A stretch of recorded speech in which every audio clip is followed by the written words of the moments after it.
S.S.S. Shemos, Tavshin Pei Hey. We begin a new Seder in the Torah, speaking about Golos and Geulas Mitzrayim, a whole different theme, but a very exciting one, because we speak about this now, and from that we lead into Purim, which leads into Pesach, and then especially it's important that we know and we learn what is this Geulas Mitzrayim that we're going to talk about the entire Yom Tov of Pesach. So let's learn a couple of psukim in our parsha first. It's not often that we do that we actually read through a couple of psukim, but it's important that we do it here. And the psukim say as follows: Vayera malach Hashem elav balabas eish mitoich hasneh.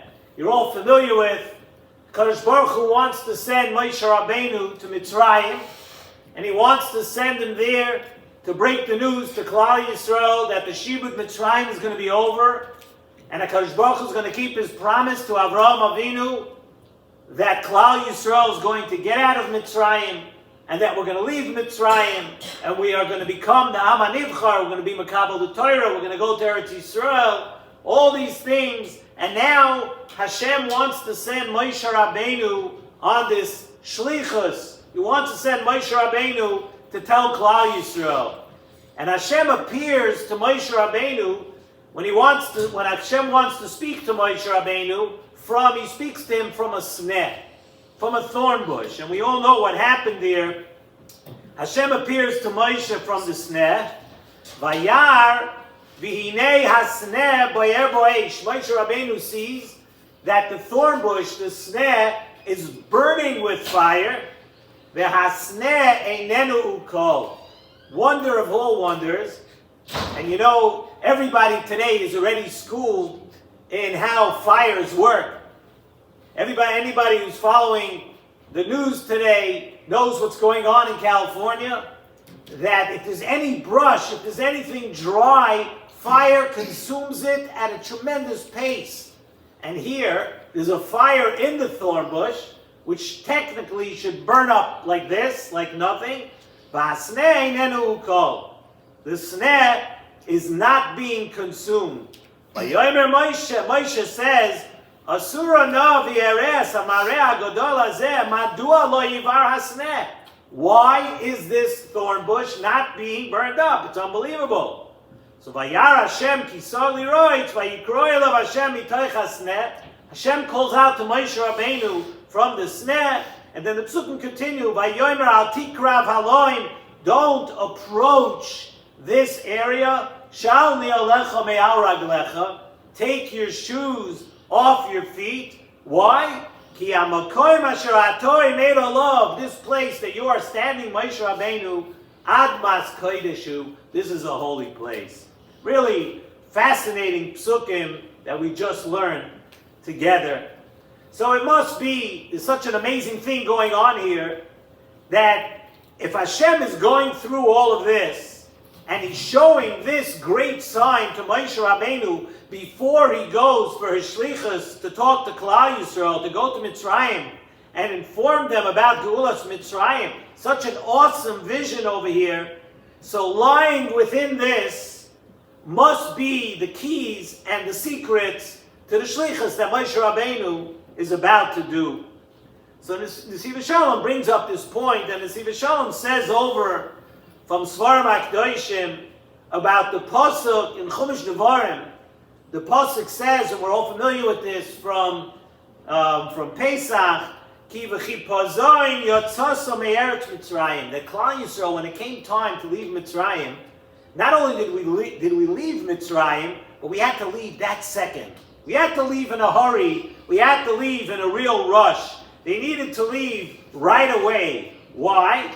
Because they were in the danger, Klal Yisrael was in the danger of falling past the Memtes Shari Tumah. They had already gone down 49 levels into the Tumah of Mitzrayim, at which point, had they passed the 49th level and gone into the 50th level down, think not elevator up, but think of going down into the subway, think of going down into Yitzchak Navon, into going down to the train in Yerushalayim and Eretz Yisrael, right? You go down, how many floors below the surface you're going down? That's what was happening to Klal Yisrael. And there would have come a point of no return, where after 50 levels, they wouldn't have been able to get out of Mitzrayim. They would have been lost as a nation. And therefore, they had to leave Mitzrayim quickly and right then. Which, as a side point, says Nesivos Shalom, it really begs for the question to be asked, why did Hashem, why is he waiting till the last second? I mean, this was a little dangerous. Imagine you're going to lose Klal Yisrael forever, and we're waiting till the last second. Why didn't Hashem decide, listen, after 47 levels down, Rabbi Say, I can't risk this. Let's get out of here. Let's take you out now because there's a risk that you're going to fall into the lowest level of Tumah. But no, for some reason, Hashem waited and Hashem took them out, mamish, just the last second, and they were in danger. So the Nesivos Shalom tells us that the depth of this whole inyan can be explained. I'll give you an example. Nesivos Shalom speaks about this a few times through his Svarim, and he says the example, when you take a seed and you plant a seed in the ground. I'm not sure how many of you are familiar with the science of what happens to a seed, but let's, in simple layman terms, let's just say that the seed rots away totally. You put a seed in the ground, and Hashem set up the world that first the seed needs to be in the ground and rot totally, almost totally, to the point where all that's left is called, and Nesivos Shalom calls it a kusta d'chiyusa, which means the last ounce of life in that seed. And when it's about to die, then the growth comes out of that seed.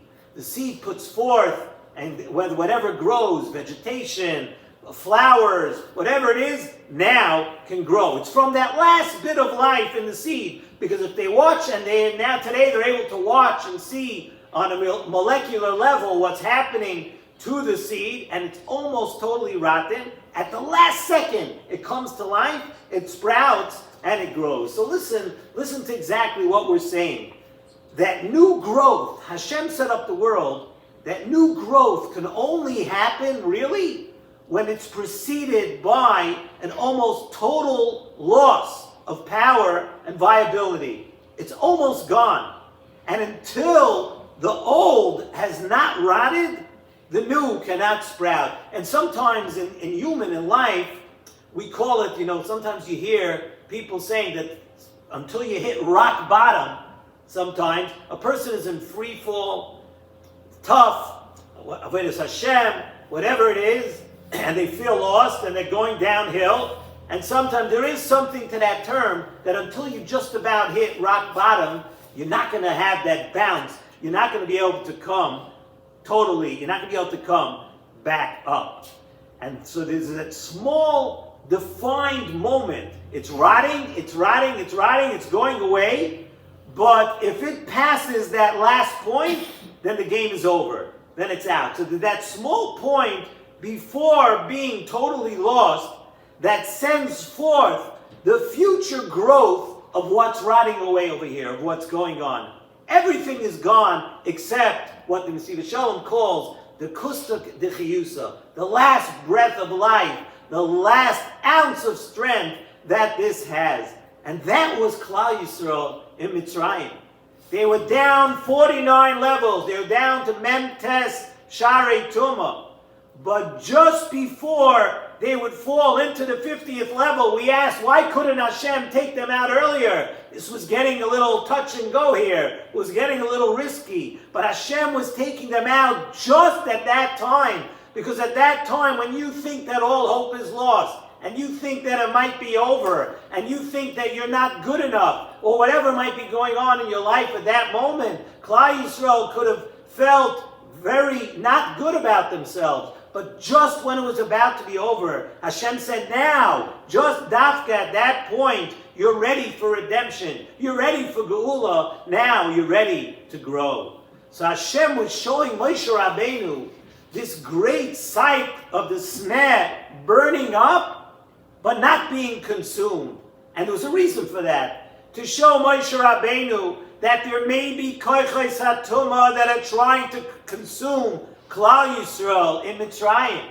But v'hasneh einenu ukol. They still have that last breath, that kusta d'chiyusa. They're not being, and they won't be totally consumed. And Moshe Rabbeinu was taken aback by this, and he wanted to know, wow, that's unbelievable. Madua layivar hasneh. Why is the sneh not burning up? What koyach does Klal Yisrael have that's preventing them from becoming totally consumed?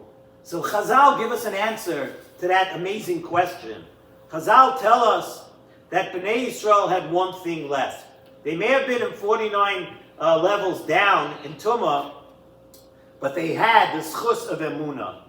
They had nothing else except for that schus of Emunah, that they never lost their belief, they never lost their Emunah in HaKadosh Baruch Hu.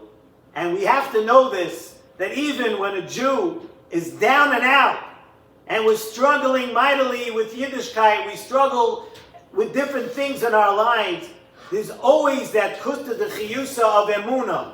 There's always Emunah that we have in HaKadosh Baruch Hu. There's a kusta d'chiyusa of Emunah in your neshama that can bring you back.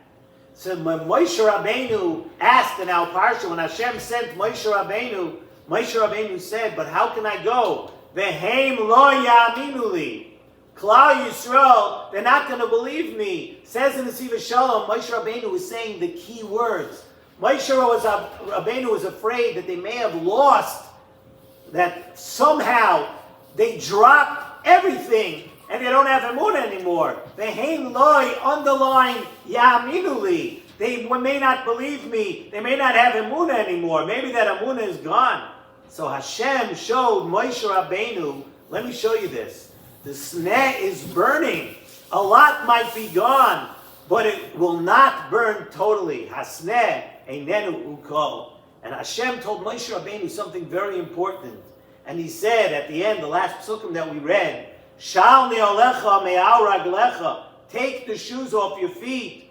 Ki hamakoim, the place that you are standing, admas koideshu. This is holy ground. And the Nesivos Shalom says, you know what Hashem was telling Moshe Rabbeinu? He's telling Moshe Rabbeinu, you think they may not have emunah. Admas koideshu. You're treading on holy ground. You're talking about Klal Yisrael. You're talking about my children. Watch who you're talking about. Because Klal Yisrael has that in them, that the emunah will always last. That they'll always have the emunah. They will not be totally consumed. And really, the lesson that we learn from here, if we can learn a personal lesson from this, besides all the amazing lessons about the sneh, about Moshe Rabbeinu, the amazing lessons is that sometimes when you feel it's too late, and you feel that you've gone too far from Torah, from mitzvahs, whatever it is that you're struggling with, just know that the further you think you're down, just before you hit that rock bottom is the biggest opportunity for growth. Just before it totally rots, that's when it's going to come back. We should all talk about Zaycha, that we should see miracles in our times, that Hashem should show us that we are not lost, that He's going to come back and bring us and take us all back to the Geula Shalema, Imhera, the Amenu, Amen.